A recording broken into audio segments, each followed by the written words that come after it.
ಚುನಾವಣೆಯ ಫಲಿತಾಂಶ ಬರಲಿದೆ. ಸೊ ಕಾಸರಗೋಡು ಜಿಲ್ಲೆಯಲ್ಲಿ 5 ಕಾನ್ಸ್ಟಿಟ್ಯೂನ್ಸಿನಲ್ಲಿ ನಮಗೆ 2 ಕಾನ್ಸ್ಟಿಟ್ಯೂನ್ಸಿ ಖಂಡಿತವಾಗ್ಲೂ ಜಯಗಳಿಸಲಿದೆ. ಇನ್ನು ಬಾಕಿ ಉಳಿದ 3 ಕಾನ್ಸ್ಟಿಟ್ಯೂನ್ಸಿನಲ್ಲೂ ಕೂಡ ಒಂದು ಒಳ್ಳೆಯ ವೋಟ್ ವರ್ಧನೆ ಉಂಟಾಗಲಿಕ್ಕಿದೆ. ಯಾಕೆಂತ ಹೇಳಿದ್ರೆ ಕಳೆದ 11.5 ವರ್ಷದಲ್ಲಿ ನರೇಂದ್ರ ಮೋದಿಜಿಯವರ ಡೆವಲಪ್ಮೆಂಟ್ ಕೆಲಸ ಕಾರ್ಯಗಳು ಜನರು ಅದನ್ನು ಮೆಚ್ಚಿಕೊಂಡಿದ್ದಾರೆ. ಸೊ ಇಲ್ಲಿ ಕಾಲಕಾಲವಾಗಿ ಎಷ್ಟೋ ವರ್ಷಗಳಿಂದ ಒಂದೇ ಪಕ್ಷದಿಂದ ML ಆಗಿ ಬಂದರೂ ಕೂಡ ಯಾವುದೇ ರೀತಿಯಂತಹ ಡೆವಲಪ್ಮೆಂಟನ್ನು ತರಲಿಕ್ಕೆ ಸಾಧ್ಯ ಆಗಲಿಲ್ಲ. ಸೊ ಅವರು ವಿಫಲವಾಗಿದ್ದಾರೆ. ಸೊ ಅದಕ್ಕೋಸ್ಕರ ಈ ಸಲ ಡೆವಲಪ್ಮೆಂಟ್ಗೋಸ್ಕರ ಕಾಸರಗೋಡು ಜನತೆ ಡೆವಲಪ್ಮೆಂಟ್ ಪಕ್ಷವಾದಂತಹ NDAಗೆ ವೋಟ್ ಮಾಡಿ ಅಲ್ಲಿ ನಿಂತಂಥ ಅಭ್ಯರ್ಥಿಗಳನ್ನು ಗೆಲ್ಲಿಸ್ತಾರೆ ಅಂತ ಹೇಳುವಂಥ ವಿಶ್ವಾಸ ನನಗಿದೆ. ಅದೇ ರೀತಿ ವೋಟ್ ವರ್ಧನೆಗಳು ಕೂಡ ಈ ಸರ್ತಿ ಜಾಸ್ತಿ ಆಗಲಿಕ್ಕಿದೆ. ಟೋಟಲ್ ರಾಜ್ಯದಲ್ಲೂ ಕೂಡ ನಮಗೆ ಈ ಸಲ ಖಂಡಿತವಾಗ್ಲೂ ನಾವು ಅಕೌಂಟನ್ನು ಓಪನ್ ಮಾಡ್ತೇವೆ.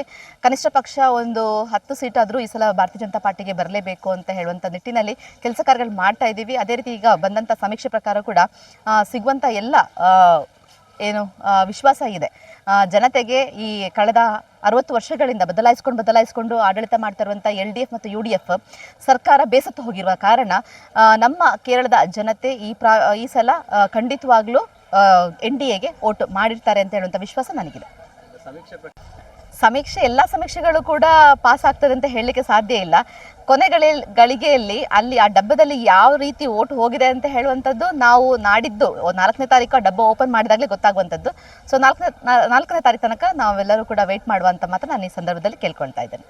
ಒಬ್ಬ ಕ್ಯಾಂಡಿಡೇಟ್ ಆಗಿ ನೀವು ಎಷ್ಟು ಕಾತರರಾಗಿ ಹೇಗೆ ರಿಲ್ಯಾಕ್ಸ್ ಆಗಿದ್ರೆ ಹೇಗೆ ಯಾಕಂತೇಳಿ ನಮ್ಮ ಮಾಡುವಂಥ ಕೆಲಸ ಕಾರ್ಯಗಳನ್ನ ನಾವು ಮಾಡಿ ಮುಗಿಸಿದ್ದೇವೆ. ಸೊ ಪ್ರಾಮಾಣಿಕವಾದಂತಹ ಪ್ರಯತ್ನ ಈ ಬಾರಿ ಕಾಸರಗೋಡಿನ ವಿಧಾನಸಭಾ ಕ್ಷೇತ್ರದಲ್ಲಿ ನಡೆದಿದೆ. ಸೊ ಅದಕ್ಕೆ ತಕ್ಕವಾದಂತಹ ಫಲ ಸಿಗ್ತದೆ ಅಂತ ಹೇಳುವಂಥ ಒಂದು ಮನಸ್ಸು ಹೇಳ್ತಾ ಇರುವಂಥದ್ದು. ಸೊ ಅದರಿಂದ ನಾನು ನಿರಾಳವಾಗಿದ್ದೇನೆ. ಟೆನ್ಷನ್ ಇಲ್ಲ. ಬಿಕಾಸ್ ಈಗ ಟೆನ್ಷನ್ ಮಾಡಿ ಏನು ಪ್ರಯೋಜನ ಇಲ್ಲ. ಆಗಲೇ ಟೆನ್ಷನ್ ಮಾಡಬೇಕಾಗಿದ್ದು ವರ್ಕ್ ಮಾಡಬೇಕಾಗಿದ್ದಂಥ ಸಮಯ ಕಳೆದೋಗಿದೆ. ಇನ್ನೇನಿದ್ರು ಕೂಡ ಡಬ್ಬದಲ್ಲಿ ಬಂದ್ ಆಗಿದೆ. ಆ ಡಬ್ಬ ಓಪನ್ ಮಾಡುವಾಗ ಆ ಡಬ್ಬದಿಂದ ಮೇಲೆ ಯಾರು ಬರ್ತಾರೆ ಅಂತ ಹೇಳುವಂಥದ್ದು 4ನೇ ತಾರೀಕಿಗೆ ಗೊತ್ತಾಗ್ತದೆ. ಸೊ ಆ ಮೇಲೆ ಬರುವಂಥದ್ದು ಅಶ್ವಿನಿ ML ಆಗಿರಲಿ ಅಂತ ಮಾತ್ರ ದೇವರಲ್ಲಿ ಪ್ರಾರ್ಥನೆ.